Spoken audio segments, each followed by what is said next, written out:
Hello,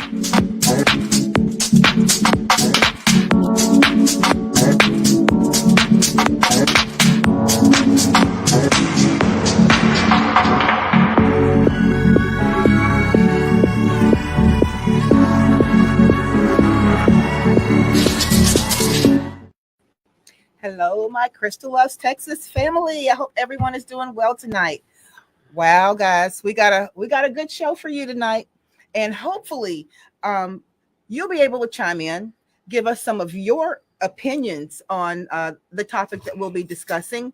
But to me, being a classroom teacher for 17 years now, this is a problem that I can see becoming more and more prevalent. And we've got some people here.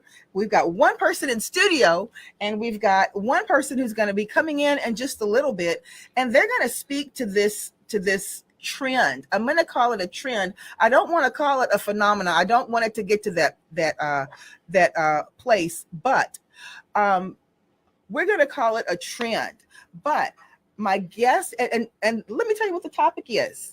Of course, you know Rebecca. Hi. Rebecca Hi, is everybody. here tonight. Rebecca is always here with me. Thank you so much, Rebecca. No problem. And my guest here tonight is Nico A. And Nico, please feel free to introduce yourself, and we're going to jump right into it. Okay. So my name is Nico Abazagian. I'm a second-year teacher. I've been with HISD for a year and a half now, with some experience at a private school as a substitute teacher for a while before that, doing 7th grade math. But I really settled into my role as a world geography teacher at Sharpstown before the takeover, and I've had a lot of trouble since. Oh wow! Okay, that's now wasn't expecting that one, but that's okay, and that's what we want to talk about. If I can get the producer to come over here, he's going to. My producer is going to come over here, and he is going to communicate for me with that. If you can communicate with him for me, Kenji. It's okay. So Nico, what we're going to be talking about here tonight is why it's so difficult getting men to come into the classroom and getting them to stay in education once they are in. And I can tell you from the time that I have been in the classroom, I've seen young teachers, male teachers come in, and on the average, they may stay 2 to 3 years and they are out of there. Speak to that a little bit for me.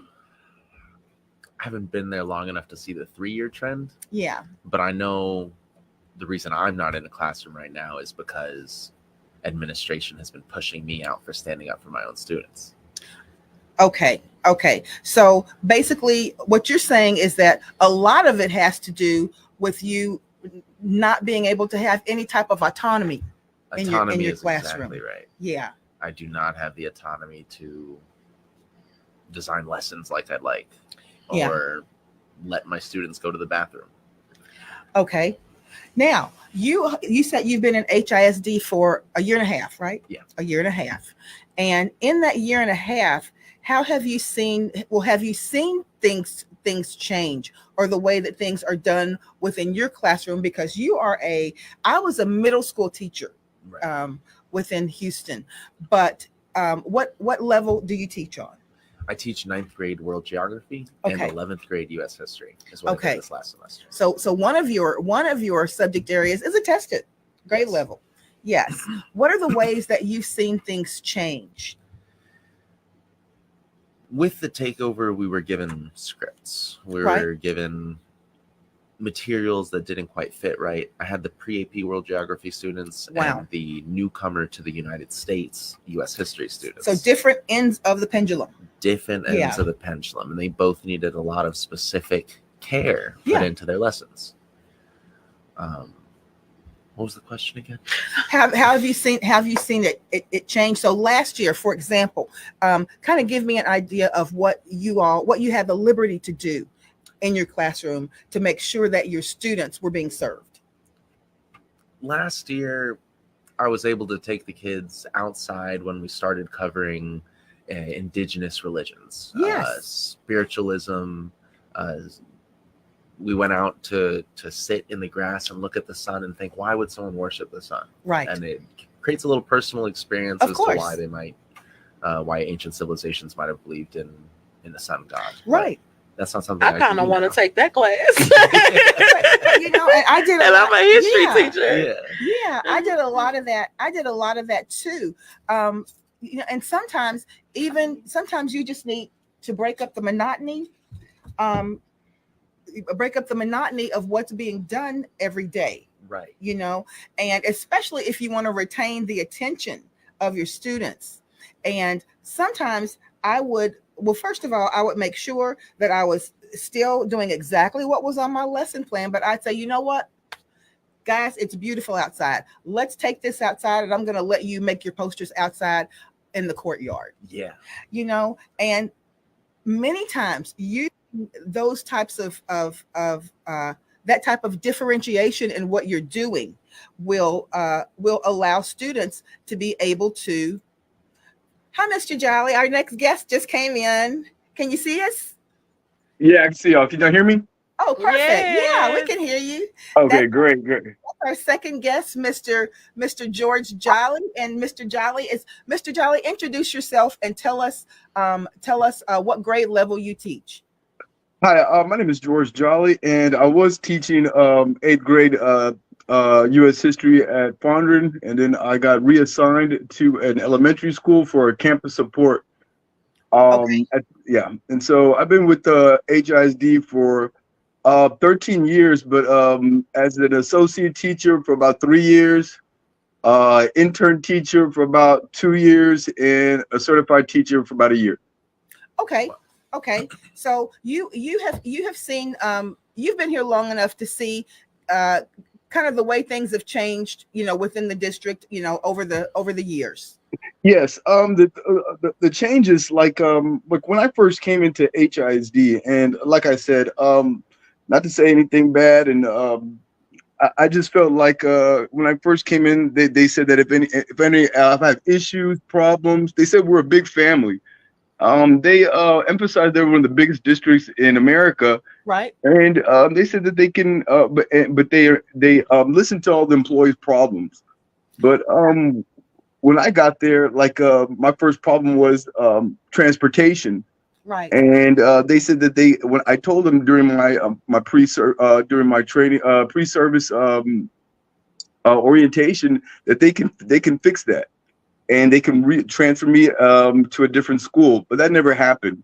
Okay. So that's just one thing, but the main thing, which the biggest changes what I saw was that is constantly there's a new system, and like I said, with the superintendent is they try to establish an agenda, which is I totally understand. However, we're being told that we're the ones that are failing the students, and it's our fault.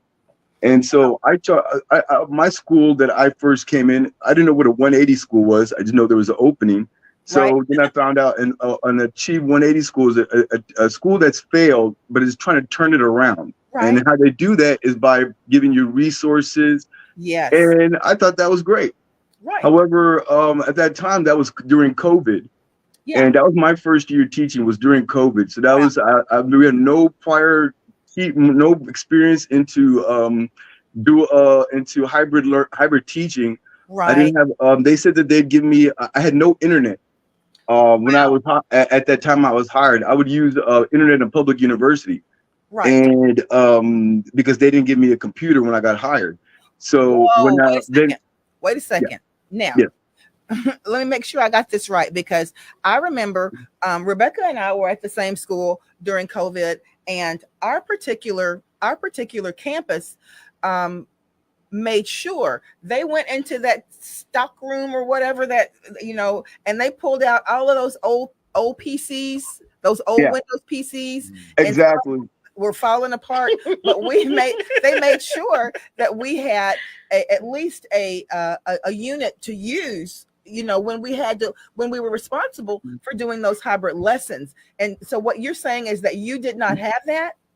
They said that they provide me a hotspot the hotspot link, the hotspot device didn't give me good adequate internet connection. Right. When I called, and then I remember during pre-services, if I have any issues, contact IT. When I would do that, I'm on hold, and so there's a lot of discrepancies if I'm trying to contact. So Right. they would tell me, well, you know what, because I guess it was just hard for me to toggle back to look at screen, look at students. But I was told that, you know what, I should know how to use the internet. I should know how to use tech. If I have a degree, then I should know how to use all technological devices. Wow. And I thought that was unfair because I was a non-traditional student just learning how to use technology. Right. And I just thought that was like, so they would tell me, so I asked them, does that mean every teacher should know this? And they say, yeah, this is the expectation we should have. But then I said, well, you know, there's teachers that I'm helping across the hall or helping this, asking me for help to help with them in their classroom. And I said, well, where's the resources at to help us? Apps. I was Right. like, And the thing I'm not about it doing is, this. and the thing, Nico, you weren't in HISD yet at this particular time, but I can say that during that time that we were having to make that transition, it was the kind of thing where we literally had to make that pivot real time because we left for spring break, right, and never came back. we did not come back. So we were Exactly. you remember, we were told, listen, we're figuring this out together, but I can say that our principal at our school, she was so supportive. Yeah, she did everything she could They to make did. sure that we had everything that we needed. And that's how we were able to make that pivot. And speaking of that, I seamlessly. remember I was struggling with something at 11 o'clock at night. And I said, you know what? I'm not going to bother her. But it was bothering me. Right. And she picked up that phone immediately and walked me through the And solved process. the problem. We didn't get off the phone till 1 o'clock. She was like, you're good now. Right. Like, yeah, it was, we had that type of principle. Right. Yeah. And God, I miss her. And and you know, sometimes here's the thing with you two gentlemen. Now let's be clear. We know that the predominant school district that's in this area is the school district that you both teach in. Okay. Mhm. And that particular school district serves, I believe it is considered the third most diverse urban community in the country, the third most diverse. In one outlying neighborhood, remember this was A-Leaf, it was a study was done, and they had, and this was in the 90s, they had 91 spoken languages in the district.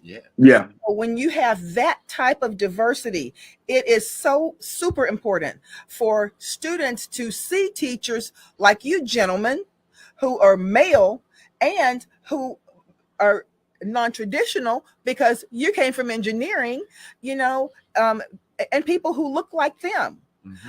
Yeah. It seems like it would be in the best interest of everyone for us to do whatever we needed to do to retain you all in that classroom.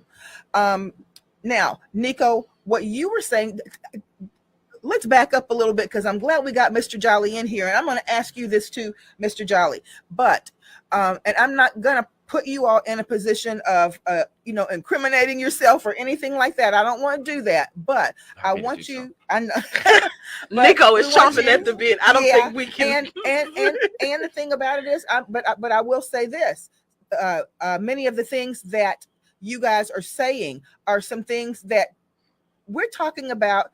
Other people who may be getting ready. We've seen the ads out there recruiting people in. We've seen it.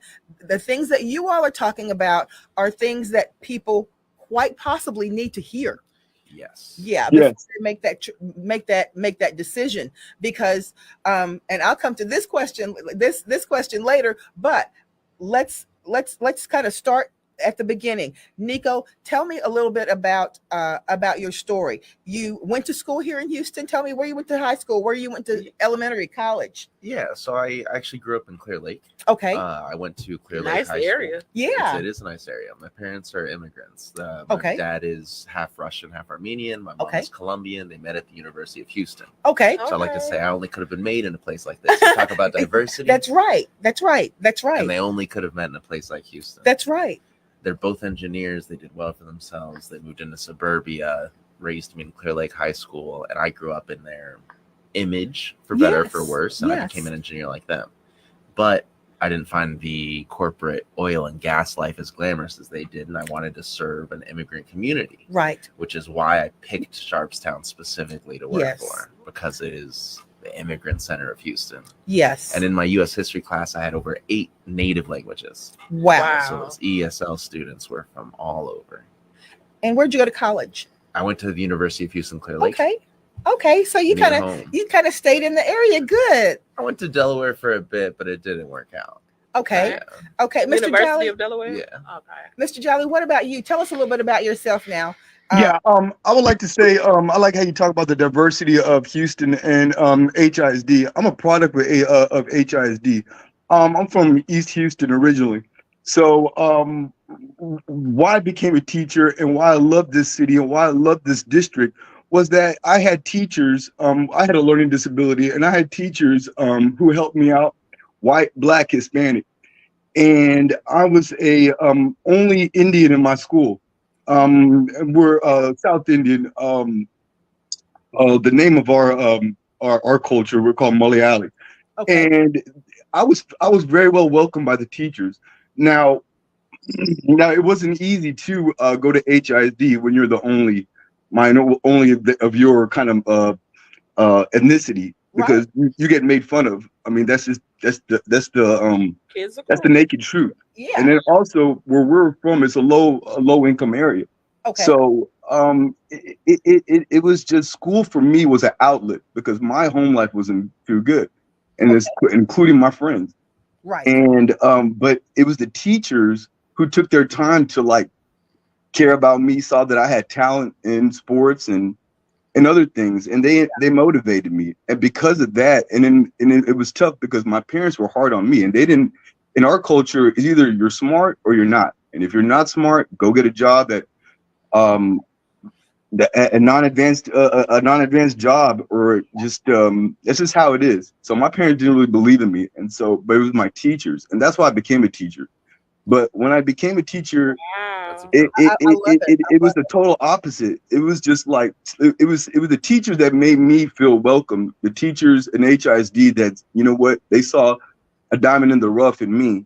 And so despite whatever setbacks that I had, I finished at U of H, and it was because of the teachers that I grew up that helped me. And so I wanted to return the favor and then go back to my old neighborhood. But when I went back, the whole economy just went down. All the businesses are all out of business. Right. I see everyone outside where it wasn't like, well, what I meant is like, I see people, there's a lot of jobless, Hanging out. people don't have jobs. But but then when I came to the classroom, because I taught in Forest Brook Middle School. Right. When I came there was a big distrust between the students and me because of my culture. wow. Because wow. of my people, or the people in my community, we all did not leave. We all left their neighborhoods, and we never came back to help. The neighborhoods deteriorated when we left. Exactly. Yeah. And And that's so when we city. Yeah. Burger King, McDonald's, all out of business. So what are kids supposed to do? They just go outside and they see people down Tidwell. And Right. so what we had to do, and it was hard to see that, because they thought that I was a person that because only the Indians that they see are people who are starting up gas stations or trying to, they would say, try to exploit the area. Yeah. And so I had to try to reestablish and Through rebuild the community and the ties of cultural. And so that's what I liked about HISD. Yeah. And I want to give this disclaimer. Mr. Jolly is on here because I called him and personally invited him because he was my co-teacher at the school that I was at. And you know, to see someone, I could see how enthusiastic he was, and but I could also see that even though he had been in the district for a long time, he never really had anyone to mentor him. And a lot of times, a mentor teacher needs to be able to take that teacher under their wing for a year and a half. It's not something that comes in a matter of 2 to 3 weeks. Yeah, that was kind of my experience when I first came to HISD. Luckily, I had some teaching experience because I tell anybody, my first day being hired, I got a scoping sequence in a classroom. Wow. And it was like, this is you. Yeah. And then 3 or 4 weeks later, I was being observed. Yeah. Right. But luckily, because I had worked in charter schools and I had a practice in a classroom, you know, I could kind of feel my way through. But my God, what if I had no teaching experience at all? Like, did you benefit from the mentorship program that HISD funded last year?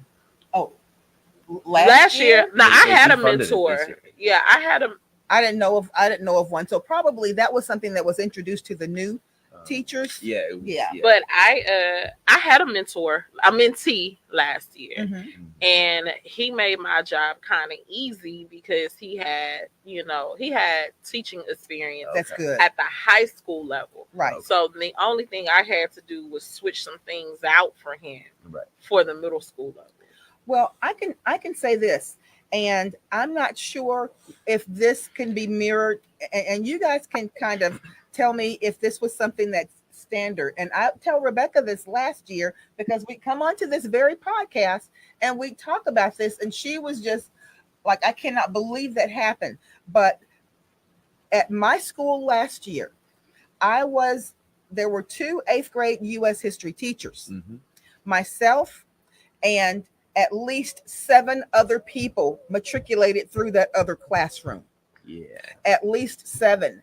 And I can say this, it had everything to do with the people having to flounder. When they got there, sometimes they would stay there 2 days. Sometimes they would stay there 2 weeks, and then they were out Before they realized how Done. unsupported they were. Oh, I mean, they were basically, I don't want to say thrown to the wolves, but that was the kind of situation that we had. And I don't know if there wasn't a mentorship program that was in place I don't know if it was campus by campus. Right. But one thing, and Mr. Jolly, this is one thing that I said to you when we were working together. Sometimes if you really want something to be able to stick, it may take you having a teacher's aide or a substitute in that class for 3 days while the new teacher just goes around and shadows that Absolutely. master teacher. Yeah. See exactly what they do. You weren't given the opportunity to do that. Maybe. Well, if I was given the opportunity, I had to do it on my my planning period. We had A, B, C, and D to do, and I had my mentor, and I had great mentors. The problem is they have their own stress. They have A, B, C, and D to do, and when do they?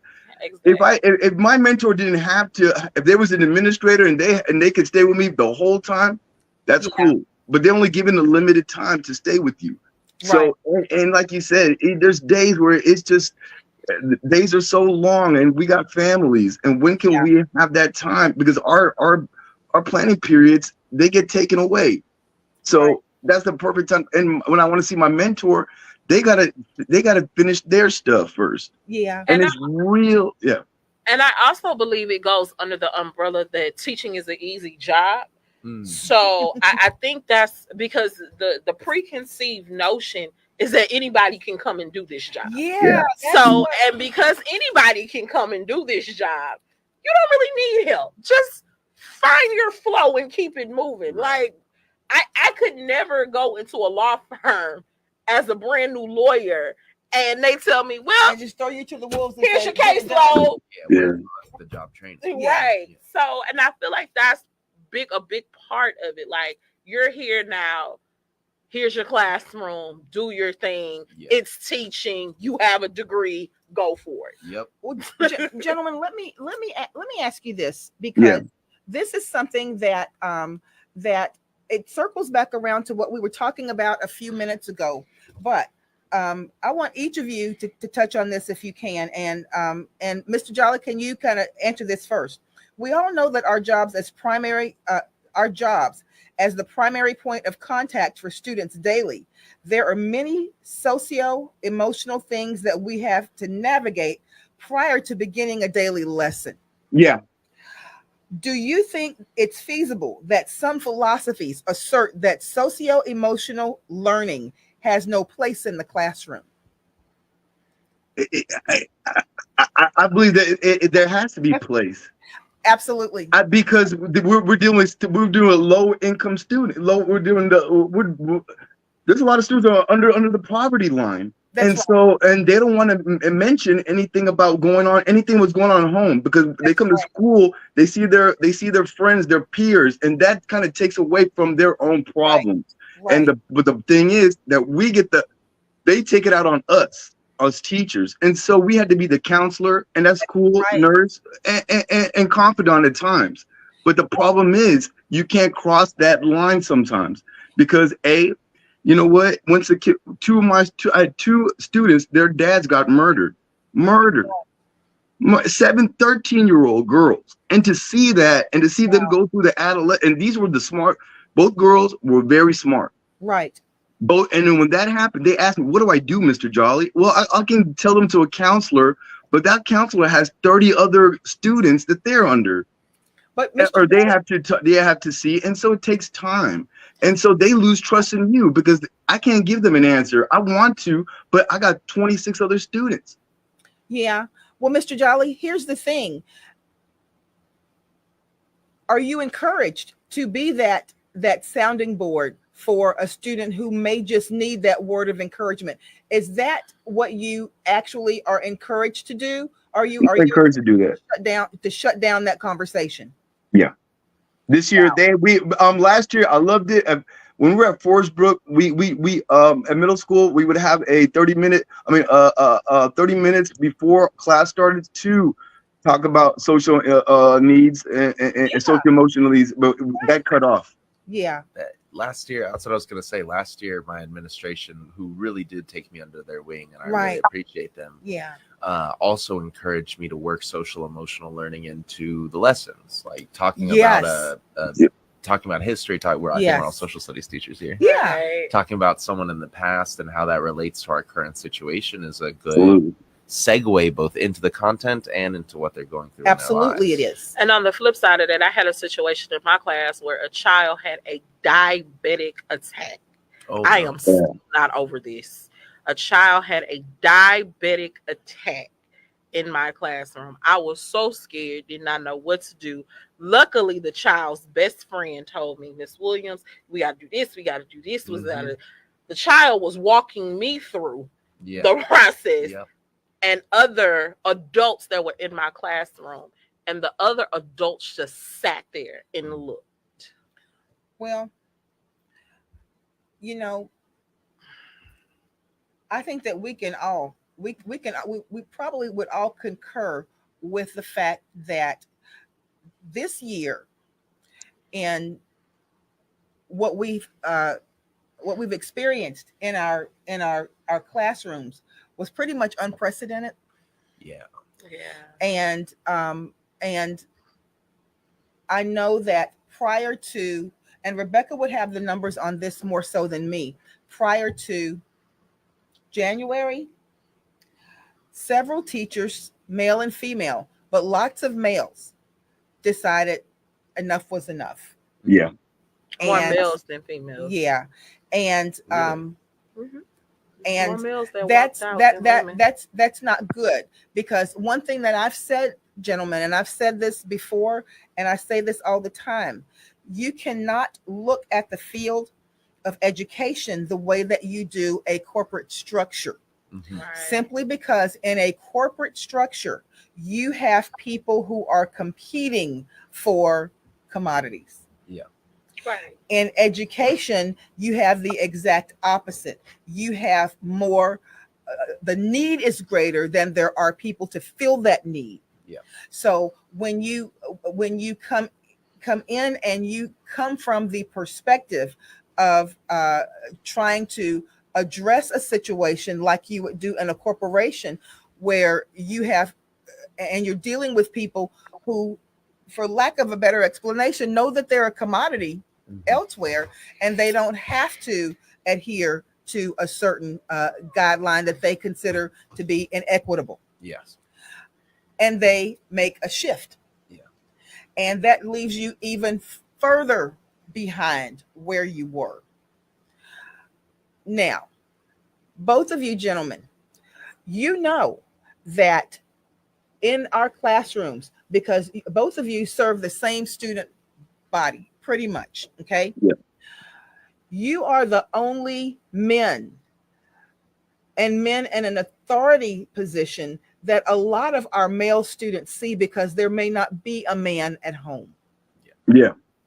And do you feel that in that particular, in your capacity, that there have been male students who have been able to confide in you in a way, even if it's one or two, because you are another male, that they may not have been able to confide in a female teacher, or find that level of trust in a female teacher?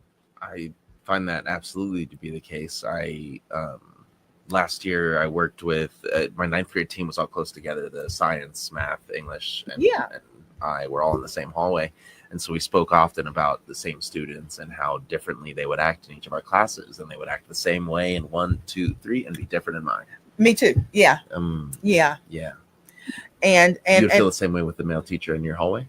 No. But as far as being able to build that relationship with a student, but I know, and I've seen male students in many cases have a teacher or a coach that could come by, and they could absolutely say, you know what, you're not going to go in that game today if you, I shouldn't hear Miss Dillard say anything else. That was all that teacher had to do. Well, or not even say do that. They just could knock on the door and say, can I just walk through? Yeah. They walk through, and they wouldn't say anything to those guys, but those guys would make sure that they had they tucked those hoodies in. And coaches are a certain type of authority. Yeah. But, the choir teacher on my hallway also asked me to come by and sing a song with her all-boy class, just because they were being very non-participatory. Yes. Until I sang with them, and then there was a shift. Yes. And I think like what you said, that people don't just see a lot of men, and so maybe they don't know what roles men can play. That's right. That's right. How about you, Mr. Jolly? Have you been able to forge some relationships with some of your male students that the female teachers may not have been able to do? I feel like I changed the trajectory about at least 500 males. Wow. Absolutely. Wow. And that's 100% to go to college, because when they see someone that they're not, for me, like they had a totally different, they had a misconception of me, especially being born in Houston, because like I told you, they knew I could tell I was from Houston, and they thought that I was probably straight from India, which is okay. Yeah. But once they found out we had so many things that are interesting and so many things in common, right? The amount of feedback was amazing. However, it's all, and that's a beautiful thing, and it's cool when they respect you. But all that goes throughout the roof when you get hit by a bottle, when you get hit with the paper ball, and then you're like, okay, where did this come from? Right. I mean, this came out of left field. Like I thought we had going, but then let's just say you can't go deep into being that much of an emotional person, because they can't take advantage of you, and that's what I've learned. And because that's what when you were saying, when you're coming in, when you get thrown in the wolves per se, yes. You don't know how, because this is a people business, just like police officers. Right. It's hard to arrest someone because no one wants to get arrested. It's hard to get to hold a kid accountable, because at 13, it's not my fault. It's your fault. You're the bad teacher. And so then when they throw that at you, and just it's where's our support? Yeah. Since you have been in the classroom, and I'm not saying prior to you actually being a teacher of record, since you've been a teacher of record, do you feel that you have received the type of support that that you needed to receive to make you successful? Well, let's put it like this: when there's a fight inside the classroom, who do we call? Or if there's 3 girls beating each other up and it's been, oh my gosh, and it's, as all of us have seen or maybe had experiences, there's been days where there's a fight it's traumatic to see a fight. Yeah. And when you see that, and it's your own students, you want to try to do something. Right. However, when you see staff administration not doing anything, Yeah. you're like, why should I put my? And then when you see another coworker saying they barely got hit, and they're like, oh, well, they want to get a disability check. So Yeah. you're just like, you don't know what to do because you're worried about your job. You're worried about so many things. But this is the crux of the matter is these kids are going through a lot of emotion. Like we said, they're going through a lot of things that doesn't have to do with education, even though education is so important. Because look where I'm at. And it's because of HISD, because of teachers who put their time. But today, these kids with social media, with the way let's just say, and even there's even racial divide in classes. Yeah. Because if I pick on one person with a certain race, there's a kid with another race saying, why are you concerned with that race? How are you're neglecting us? And so that's something I've never been in. I'm not used to. So I had to be a peacemaker, and so we got to do things that were unorthodox in a way. Right. Okay, so I have a question for all 3 of you, including you, Crystal. Ooh, I'm not a male teacher. And then we see you there, Donnie and Mila, and we're gonna get to some of your comments in a second. Go ahead. Okay, well, I'll leave this for the men teachers. Okay. Since that's our topic tonight. Okay. If the powers that be were sitting in front of us right now, Yeah. don't stroke out, Nico.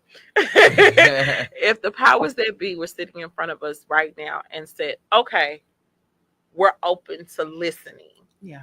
What is 3 things that you would tell them that's going on? And I mean challenges. The challenges, not Yeah. solutions. Wayward students be the first one. Like students who don't want to. I mean, because they're like, let's get it. Like, there are students that, you know what, that CPS, like people, we don't know what's going on in a lot of these kids' houses, and we saw that during COVID because we could see them in their houses. We could see them taking care of 5, 6 brothers and sisters. Yes. You know, and it's just like, and I feel, and I live vicariously through them because I know it's hard, and they can't. I would tell them about student needs. Student needs. What else? Mentorship. Yes. Absolutely. Yes. As a new teacher, being thrown in the deep end, like y'all have said, has been incredibly difficult. I had support last year. I didn't have support this year, and I watched new teachers drown under the weight. A teacher that moved in just next door to me, the lack of support affects everything. Like you were saying, disrespect from students, right? With mentorship, with support, you know, all it takes is an administrator to say, like, it doesn't matter if they call you the B word. They're going through something. You can figure out what it is. Yeah. I'm sorry that maybe you felt bad, but like, they're a child. What are you gonna let that affect you? Exactly. But alone, that new teacher, that 23-year-old sits with it and like, I don't need to be disrespected like this every day. That's right. Right, because then without the proper mentorship, you will have that 23-year-old that's gonna go word for word with that student. Yes. Yeah. With that student. So we've got student needs. Student needs. We've got mentorship. What else, gentlemen? Let's just say accountability. Like, let's just say for, you know, and I was telling you, like, I've been told, like, it's my fault that poor performance. That's why the students aren't doing good in my class. But the thing was, I said, well, at least give me the benefit of the doubt. I've been here working. I never quit this job. Where all my coworkers, every single one, have quit HISD, but I stayed, and because I believe that, you know, and they would leave in the first month of school. How can you leave? And they would go to my class and be like, Mr. Jolly, you're a great teacher, but these kids don't respect you. And they would run out the school and they go to a different district. And then they call me back and laugh at me. Are you still there? And I'm like, yeah, because I don't want to give up on these students. But when these students, they see teachers leave, and then if you're, and let's just say in the beginning, I loved how HISD, they said stay 3 years. At least try to stay 3 years. And you know what? And I did. But so many of my coworkers, they left. So when a student sees that the teacher leaves, there's a mistrust. So when I come in and try to fill that void, and I say, no, I'm not going to do that. I'm here for you. And so there's no accountability. Like I said, so I think teachers, they just got up and left, and they got a job somewhere else. Well, Mr. Jolly, I'm going to put a disclaimer in there. Sorry. Because I'm one of those ones. No, I mean, no. But see, we understood but it's at this point, you know, like I can see I can hear the frustration in your voice. I can see the frustration on your face. And let me say this. I'm not with the district anymore. My reasons were a little bit different for leaving. I had some personal reasons why I had to leave. However, I sat and I told my kids, I didn't just not show up one day. I told my kids why I was leaving. I told them I believed in them. I told them that they were going to be fine and they were going to thrive. But I can tell you this, Mr. Jolly, and I'm sure my colleagues sitting beside me would say the same thing. If you're not hearing it from your higher ups, you are appreciated. Thank you. At least you told those you told them students that. I have teachers, they said peace and just like forget y'all. And they just to play the devil's advocate in this situation, I understand why teachers done what they've done. I understand the mental health aspect of it. Absolutely, yes. Because I've known teachers this year who had to check themselves in psychiatric hospitals. Yeah. Right. I've known teachers who have spent days in the hospital because of exhaustion, of stress, and blood pressure been driven up. I've known teachers who've never been on medication a day in their natural lives are being prescribed all kinds of stuff now. So it's like, at what point do I sit here and be an advocate for the kids, which I want to be, but then at what cost is it to my personal health? Right, because if we have a if a teacher before, no, we wouldn't get a substitute, and so what we would do, we would allocate. If a teacher did not show up, we would allocate students 5 to do different classes. Right. But those students, they did not want to learn. When you have a student that their teacher didn't show up, that gives them an excuse to kind of play around, or you know what, not pay attention. And so the way that, and I understood, and it's a little hard for administrators, and so I can't blame them, because if they didn't have someone show up and they don't have a substitute, what do you do with the kids? You got to put them somewhere. And so what if you have 2 teachers out? And so that was the issue before, and I understand now. I understand now what they've gone real tight, stricter with the absences, because and I understand that why they had to do that. But the thing is, what do we do if there's like if we don't have substitutes? Go ahead, Nico. Speak to that. Yeah. I think there are real solutions to these things, like real policy and practical solutions. Teaching as a whole and education as a whole needs reform. We need resources, wraparound services, counseling services built out, the homeless department refunded. Yes. And we need smaller classroom sizes. The Texas limit is what, at like 32? Right. And Sharpstown they've capped. They've gone up on the cap. Wow, 32.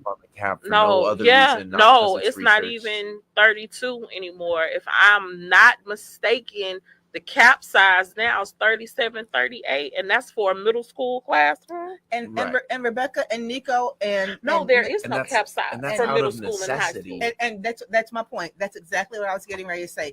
That's because there aren't enough teachers who are coming in and staying in to make sure that those classes are divided into manageable sizes where you can effectively teach those students and be able to maintain what needs to be maintained in that classroom.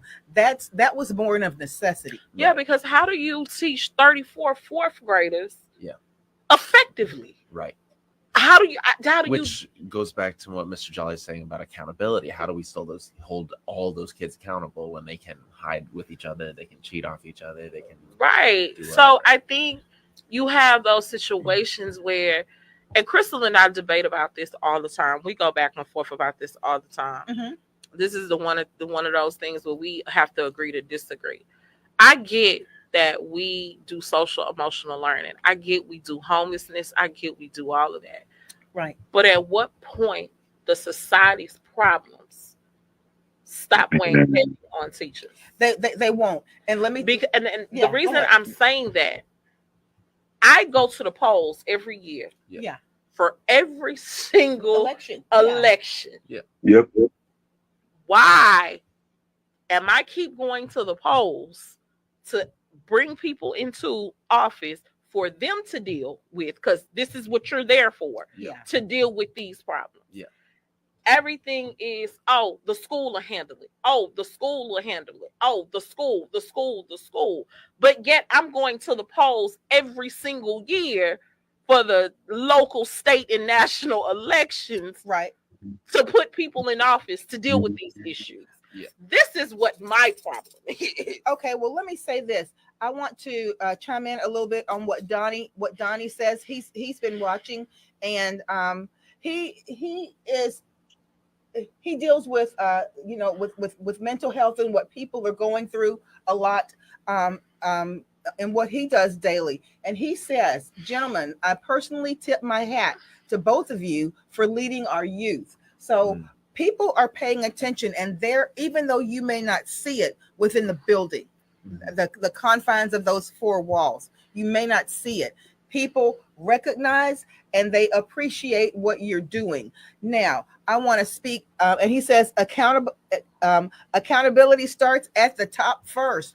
But you know what? When you see, and I will say this, there is 100% difference, and you can see it immediately when you've got good leadership, good, strong, and accountable leadership in an organization or at a school, and when you do not have it.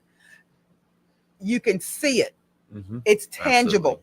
Absolutely. It is Absolutely. tangible. Absolutely. Because and for master teachers or teachers who have been at it for a long time, when you can walk into a teacher's classroom and you see what is going on. I've had situations recently where I close my door and make sure that door is closed the entire time that my class is going on, because I know that it is going to be a calm, effective place for learning within my classroom. I know that for a fact. But if you open that door, the inmates are running the asylum out there in the hallway, and I'm like, where is the leadership? Right. Yeah. Where is the leadership? If you could talk the talk, then you could walk the walk. If you have solutions, but if you're not in the classroom with me in the trenches, how can I I like to follow leaders who would take the initiative, who are with me in the trenches and who've done something that, you know what, who've done my job before. But if you're not in the classroom with me for the whole 45 minutes, then you really don't know my students. Now, of course, we all have solutions, but I think every student is different. That's right. And I'm sorry to cut you off. No, that's okay, because I want you to speak your mind. Now, Nico, let me ask you this. For the time that you have been in the classroom, and if you could do a rewind to when you were sitting in that engineering cushy. I know, I'm so jealous. I played so many video games in the middle of the day. I know. I'm so jealous, Nico. That cushy engineering job. And you said, you know what? There's something out there that I know is pulling me to serve my community more. Yeah. And you decided to walk away from that, which I'm sure I don't even have to ask. I already know it was 6 figures. Because you were an engineer, okay? Engineer, guys. I already know it. One of the most Right. coveted careers in America. Yes. Okay. So I'm not even saying that. I'm putting that out there. But for an engineer and any aspect of engineering, I know what that starts out at. So 80,000. okay, but you were there a couple of years. Yeah. So that Don't means make- he was already at six figures, probably. Well, so So- on my first day with my students, I show them graphs Yeah. of how much I made as an engineer and how much I make as a teacher. And I know Yes. they looking I want at those. you like, I want those students to not. I don't want them to understand me. Right. You don't know why I do this. I do this for you. And that's Yeah. right. And that's my point. That's the point that I'm coming to.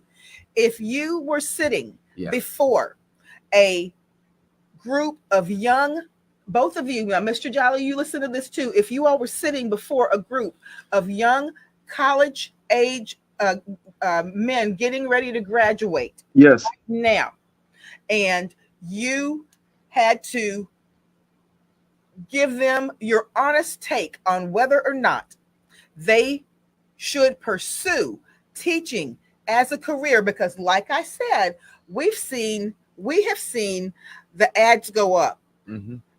You'll make $100,000 if Mm. you do this. I won't call any district names, but you'll make $80,000, $85,000, blah, blah, blah, blah, blah. It's a reason why those salaries are dangled out there like that. Yeah. Okay. Now, whether it's genuine or not, I don't know. But let me say this. Would you encourage a young man right now to pursue teaching as his vocation? Absolutely. I try to recruit as many people as I That's possibly great. can. I do tell them though that this is the hardest thing you'll ever do. Yes. That you are going to be completely on your own and you're going to have to figure it all out. Yes. And that if you can't find a way to really love your students and not Yes. blame them Yes. while you're holding them accountable, Yes. still taking responsibility for your everything, because it still Right. comes down to you. If you're not able to do all that, then you're not going to succeed. And it is a lot. Okay. So that's a yes. That's a firm So yes. That's a yes. I love hearing that. I love hearing that. Mr. Jolly, you were sitting in front of a group of young men Yes. ready to graduate from college. Yes. Seeing what you've seen since during your tenure in public education, could you in good faith encourage those young men to go into teaching?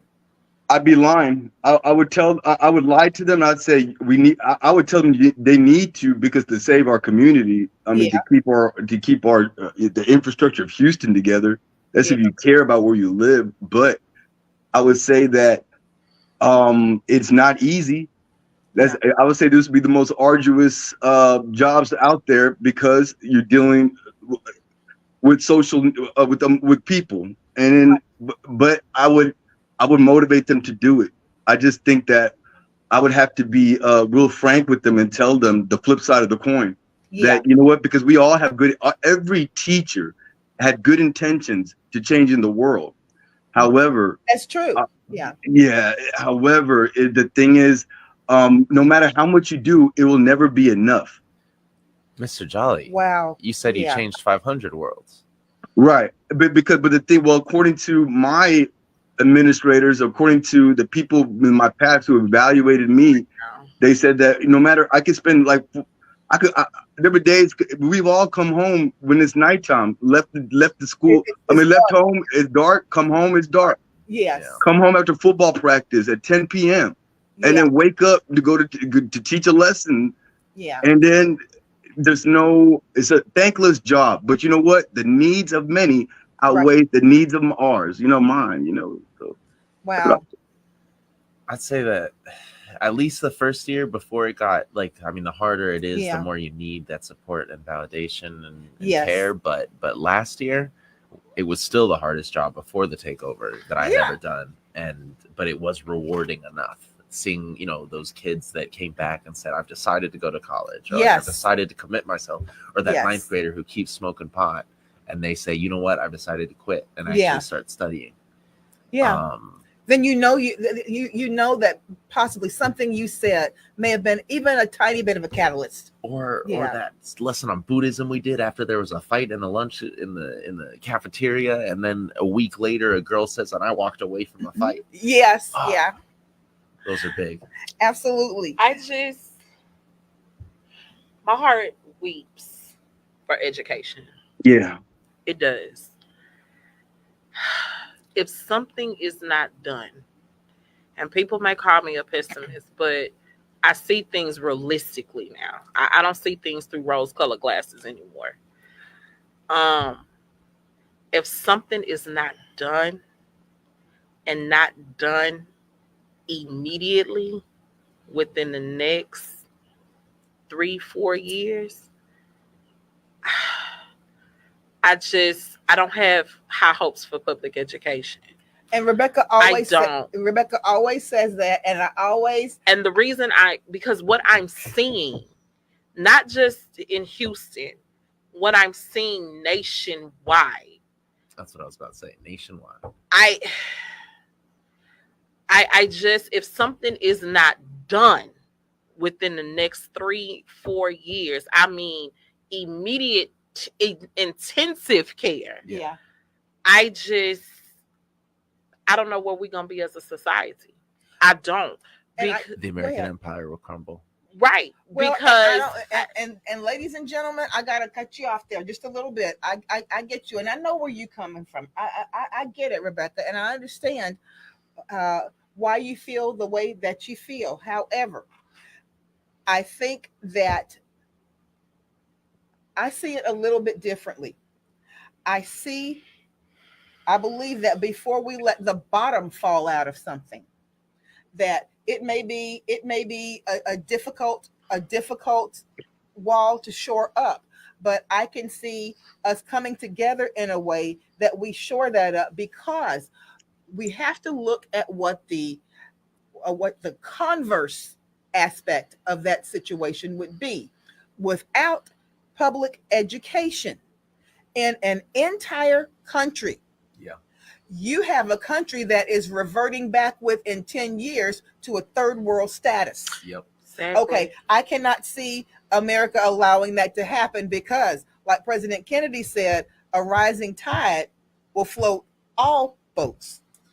Okay, so. But that's why I said it has to be some intensive care done.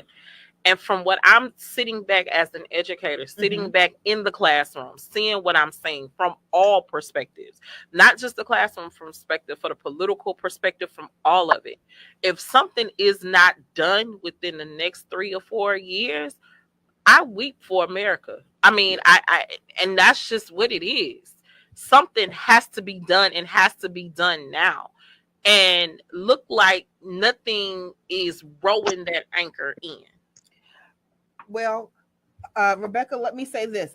I appreciate everyone's perspective, and I think that with us understanding it the way that we do, it's going to take your perspective and yours, Nico, and yours, Mr. Jolly, for us to really come together. The first aspect of correcting it is realizing that there's a profound problem that needs to be corrected. Yeah, exactly. And we are about 3 minutes over, and I know we've got to really go ahead and shut this down. But if there, gentlemen, both of you, if there is a recent college graduate that's looking to enter the field of education watching tonight, what words of advice could you give him to help him successfully navigate his first years in the classroom? If you could give me 2 words, and then you give me 2 words to help that new male teacher in the classroom to stay, what would they be? Set boundaries with administration and students. You need that lunchtime, you need that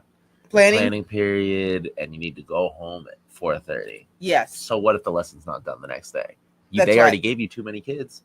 Yeah, you'll figure it out. That's called juggling life real time. Yeah. Everything doesn't always happen on a schedule. Mr. Jolly, that's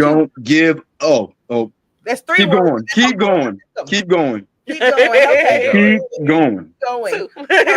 Perfect. Well, listen, gentlemen, I want to thank you both so much for coming in today.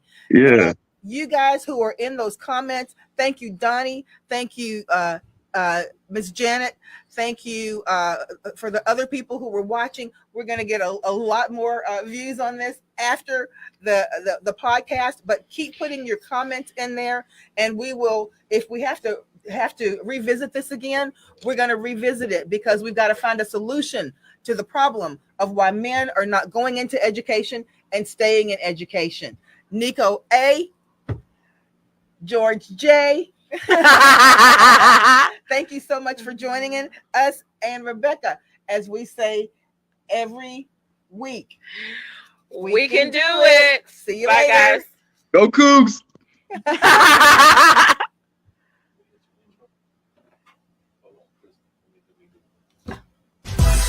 Good morning.